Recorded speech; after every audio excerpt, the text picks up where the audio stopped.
আসসালামু আলাইকুম রহমতুল্লাহি ওয়া সম্মানিত দর্শক, বর্তমান যে দুর্বল সরকার, এই দুর্বল সরকারে অপরাধীদের অভয়ারণ্য রচনা করা হয়ে গিয়েছে, বা এই দুর্বল সরকারের অধীনে যে রাষ্ট্র ব্যবস্থা চলছে সেক্ষেত্রে যারা অপরাধী তারা অনেকটা সুন্দরবনের রয়্যাল বেঙ্গল টাইগার যেভাবে নির্ভয়ে ঘুরে বেড়ায়, এটাকে অভয়ারণ্য বলে, যেখানে কোনো ভয় কাজ করে না। তদ্রূপ আমাদের এই বাংলাদেশ এই মুহূর্তে অপরাধীদের রীতিমতো অভয় অরণ্যে পরিণত হয়েছে। এখানে যারা আইন শৃঙ্খলা রক্ষা করেন, যাদেরকে দেখলে অপরাধীদের মনে আতঙ্ক শুরু হয়ে যায়, অনেকের কাপড় চোপড় নষ্ট হয়ে যায়। এখন কোনো কোনো জায়গাতে দেখা যাচ্ছে যে উল্টো যারা আইন শৃঙ্খলা রক্ষা করবেন তারা অপরাধীদের দ্বারা নিয়ন্ত্রিত হচ্ছেন, শাসিত হচ্ছেন, অপদস্থ হচ্ছেন, অপমানিত হচ্ছেন। ফলে কি হলো, পুরো অপরাধের যে জগৎটি, এই জগৎটি এখন স্মরণকালের সবচেয়ে বেশি ভয়ঙ্কর হয়ে পড়েছে। তো অপরাধী বিভিন্ন ধরনের রয়েছে, আইন নিজের হাতে তুলে নেওয়া, খুন, ধর্ষণ, চাঁদাবাজি, তারপরে হাজারো রকম অপরাধ রয়েছে।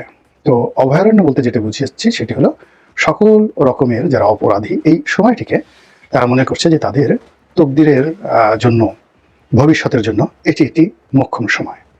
ফলে যে যার মতো করে পারছে আগামী দিনে তাদের যে বেঁচে থাকার জন্য যা কিছু দরকার এই সময় অর্জন করার জন্য সর্বোচ্চ শক্তি প্রয়োগ করে সাধারণ মানুষের জীবন তছনছ করে দিচ্ছে।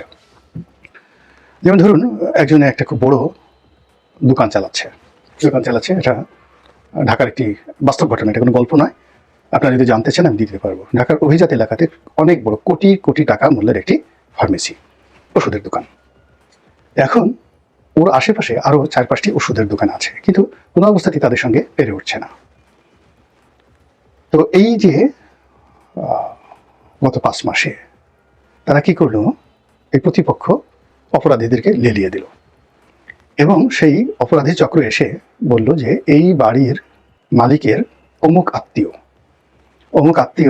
আওয়ামী লীগ করে, কাজেই এই আওয়ামী লীগের আত্মীয়র বাড়িতে তোমরা এই ফার্মেসি চালাচ্ছ, যেটার বয়স প্রায় 10 বছরের বেশি, বা 15-16 বছর বা 20 বছর এরকম হতে পারে। কাজেই এটা তোমাদের কাছে ছাড়া যাবে না। যেই কথা সেই কাজ, মুহূর্তের মধ্যে, ঘন্টাখানিকের মধ্যে পুরো ফার্মেসিটিকে লুট করে নেওয়া হলো। এখন যারা লুট করতে এসেছিল তারা কয়েক কোটি টাকার এই ওষুধপত্র সেখান থেকে নিয়ে গেল, দোকানে তালা দিয়ে গেল, আর তাদেরকে যারা লেলিয়ে দিয়েছিল তারা মনের আনন্দে হাসতে শুরু করলো। আর যিনি ক্ষতিগ্রস্ত হয়েছেন তার আহাজারিতে আকাশ বাতাস প্রকম্পিত হলো। তিনি পাগলের মতো সর্বত্র গিয়ে তিনি সাহায্য চাইতে শুরু করলেন, এবং এখনো পর্যন্ত তিনি কোনো পক্ষ থেকে, কোনো আইন শৃঙ্খলা রক্ষাকারী বাহিনীর পক্ষ থেকে ন্যূনতম আশ্বাস পাননি। অনেক হুজুরের কাছে গেছেন, অনেক নেতার কাছে গেছেন, সবাই বলছেন ধৈর্য ধারণ করে, সময় আসুক, পরে দেখা যাবে। কিন্তু সর্বনাশ যা হবার তা হয়ে গেছে। এখন বুঝুন যে যারা এই যে অপরাধ করেছে তাদের জন্য কতটা স্বর্গরাজ্য হয়ে গেছে, যে আইন শৃঙ্খলা রক্ষাকারী বাহিনীর সামনে প্রকাশ্য দিবালোকে এরকম কোটি কোটি টাকা মূল্যের একটি বড় ওষুধের দোকান লুট হয়ে গেল, একটা উফ শব্দ করার মতো লোক আমাদের এই সমাজে নেই। তারা মনের আনন্দে সেখান থেকে টাকা নিল, অর্থ নিল, এবং এগুলো নিঃসন্দেহে অন্য জায়গায় তারা বিক্রি করে দিয়েছে। এভাবে স্কুল লুট হয়েছে, কলেজ লুট হয়েছে, মাদ্রাসা লুট হয়েছে, মাজার লুট হয়েছে, আর অনেক কিছু। চাঁদা চেয়েছে, দেখা গেল একটা রিসোর্টের কাছে দেওয়া হলো না, রিসোর্টটিতে আগুন লাগিয়ে দাও, রিসোর্টের মধ্যে যারা নারী পুরুষ ছিলেন তাদেরকে বিয়ে দিয়ে দাও। এই যে মগের মূল্য, এই মগের মূল্য এই বাংলাদেশে, সেই যে যারা মগরা যখন ডাকাতি করতো তখন এরকম ছিল কিনা আমি বলতে পারবো না। এখন এই অপরাধীদের যে স্বর্গরাজ্য, এই স্বর্গরাজ্যের মধ্যে চাঁদাবাজের একটা অংশ। এখন বাংলাদেশে চাঁদাবাজের একটা উল্লাস নৃত্য শুরু হয়েছে।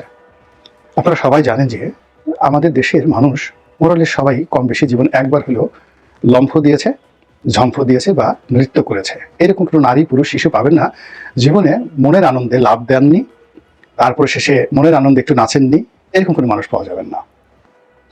তো ওটা আমরা কখন করি, নৃত্য কখন করি এবং কখন উল্লসিত হই? প্রথমত হলো যে আমরা যখন এমন একটা বিষয় পাই যেটি আমাদের কল্পনার মধ্যে নেই। আমি কখনো কল্পনা করিনি আকাশের চাঁদ পেলে একটা মানুষের যেমন অবস্থা হয়, তো ওইরকম মানে আপনার অপ্রত্যাশিত কোনো একটা কমনীয় মোহনীয় জিনিস আপনি পেলেন, সেটি পাওয়ার সঙ্গে সঙ্গে আপনার মধ্যে একটা উল্লাস তৈরি হবে। আর আপনি নাচবেন কখন? যখন আপনি হাতে পাওয়ার পর, প্রাপ্তিটা পাওয়ার পরে আপনি দেখবেন যে এটি অসাধারণ সুন্দর একটা জিনিস, খুবই আপনার মানে ভালো লাগছে এবং আপনার শরীরের মধ্যে একটা ঢেউ খেলে যাবে এবং আপনি নিজের অজান্তে লাভ দিবেন, নিজের অজান্তে। মানে আমি প্রথমে যেটা বললাম যে উল্লাস পাওয়ার পরে আপনার হৃদয় আনন্দ তৈরি হবে, উচ্ছ্বসিত হয়ে উঠবেন, উল্লাস করবেন আর নাচতে থাকবেন যখন প্রাপ্তিটা এক্সট্রিম পর্যায়ে চলে যাবে, খুব বেশি প্রাপ্তিটা। আপনি দেখা গেল একটা সেই স্বর্ণ মুদ্রার আপনি হাড়ি পেয়েছেন, কলস পেয়েছেন গল্পের, আপনার ধারণা ছিল যে এর মধ্যে হয়তো 1000 মোহর থাকবে, 1000 ভরি স্বর্ণ থাকবে। তো মোহরটা পেয়ে আপনি উল্লসিত হয়ে গেলেন কলসটা পেয়ে, কিন্তু গুনার পর আপনি যখন দেখলেন যেখানে 5000 স্বর্ণ মুদ্রা রয়েছে, তখন আপনি নাচতে শুরু করবেন, আপনার স্ত্রী নাচবে, সন্তান নাচবে, সবাই নাচবে। তখন আমাদের দেশে এই যে চাঁদাবাজদের যে উল্লাস নৃত্য, চাঁদাবাজির যে প্রবৃত্তিটা তাদের মধ্যে রয়েছে সেটি লুকায়িত। তো সেটি এই দুঃসময়, দেশের এই দুঃসময়ে এবং সরকারের দুর্বলতার সুযোগে তারা এই পথে নেমে গেছে এবং অবাধে যেভাবে তারা চাঁদাবাজি করছে, ফলে তাদের মধ্যে এক ধরনের উল্লাস। কেমন উল্লাস? মোটরসাইকেলগুলোর দোকানে গিয়ে দেখেন এই গত 4-5 মাসে কতগুলো নতুন মোটরসাইকেল বিক্রি হয়েছে এবং রাস্তাতে বিভিন্ন প্রতিষ্ঠানের সামনে, মার্কেটের সামনে আপনারা দেখবেন যে নতুন মুখের চাঁদাবাজরা শত শত মোটরসাইকেল নিয়ে বিকেল থেকে কিভাবে দাঁড়িয়ে থাকে। যত জিন্সের প্যান্ট আছে ভালো ভালো, যত পাজামা পাঞ্জাবি রয়েছে, যে যার মতো করে বসে সেইখানে। এবং আপনি একটু গত কয়েক মাসে বেনসন সিগারেটের যে বিক্রি বাট্টা গত 3 মাসে দেখেন যে কয় গুণ বেড়ে গেছে। গাঁজা, কি পরিমাণ গাঁজা বিক্রি হচ্ছে, কি পরিমাণ ফেন্সিডিল বিক্রি হচ্ছে, কি পরিমাণ অন্যান্য নেশা জাতীয় দ্রব্য। এখন তো সীমান্তে এভাবে চেক করা হচ্ছে না, ভারত থেকে, মায়ানমার থেকে যে পরিমাণ আপনার ইয়াবা আসছে এবং ঢাকা শহরে যেভাবে এগুলো বিতরণ হচ্ছে, আপনি এই মোটর সাইকেলগুলোর গতিবিধি দেখলেই বুঝতে পারবেন যে তারা কি পরিমাণ উল্লসিত, আর মোটর সাইকেলের গতি দেখেই বুঝতে পারবেন যে তারা কিভাবে নৃত্য করছে। এখন এই যে তারা অবাধে চাঁদা আদায় করতে পারছে, এর কারণে তারা উল্লসিত আর তারা নৃত্য করছে। যে আমরা আশা করেছিলাম যে এটি 500 টাকা আসবে, কিন্তু এখানে 5000 টাকা যে আসতে পারে এটি কল্পনা করতে পারিনি। একটা উদাহরণ বলি, এক জমানাতে এক চেয়ারম্যান সে ডাকাত ছিল, সে ডাকাতি করতে গিয়ে জনপ্রিয় হয়ে যায় এবং একটা সময় সে চেয়ারম্যান হয়ে যায়, সত্য ঘটনা। তারপর চেয়ারম্যান হওয়ার পরে সে কি করলো, একটা সময় সে সংসদ সদস্য হয়ে যায়। তো সংসদ সদস্য যাকে পরাজিত করে সে সংসদ সদস্য হয়, ওই ডাকাতের ভাইকে ভোট দিতে যায় নাই, তো সে সংসদ সদস্য হয়ে আগে যিনি ছিলেন তিনি বাংলাদেশের খুব নামকরা প্রাজ্ঞ রাজনীতিবিদ, ওই ডাকাত সংসদ সদস্য একদিন সেই প্রাজ্ঞ রাজনীতিবিদদের সঙ্গে দেখা করতে যায় এবং তাকে সালাম করে বলে যে, দাদা, এমপিগিরি যে এত মজার, এখানে যে এত টাকা আছে, এটা তো আগে আমি কল্পনাও করতে পারি নাই। তো সেই রাজনীতিবিদ পরে আমাকে সেই সম্পর্কে বললেন আর কি। এটা হলো বাস্তবতা। তো চাঁদাবাজির একই অবস্থা, তারা কল্পনা করেছে যদি কখনো পট পরিবর্তন হয়, ছাত্রলীগের লোক চলে যায়, আমরা চাঁদাবাজি করব, কিন্তু সেই চাঁদাবাজিতে যে এত আনন্দ, এটা তারা কল্পনা করতে পারেনি। আর এই চাঁদাবাজিতে যে এত টাকা উপার্জন, এটা তারা কল্পনা করতে পারেনি। ফলে চাঁদাবাজদের মধ্যে রীতিমতো উল্লাস নৃত্য শুরু হয়েছে। এই গেল এক। 2 নম্বর হলো যে জালেম, যারা জুলুম করে, জোর করে, জবরদস্তি করে এবং অত্যাচার করে, এদেরকে আমরা সাধারণত জালেম বলি, জাহেল বলি।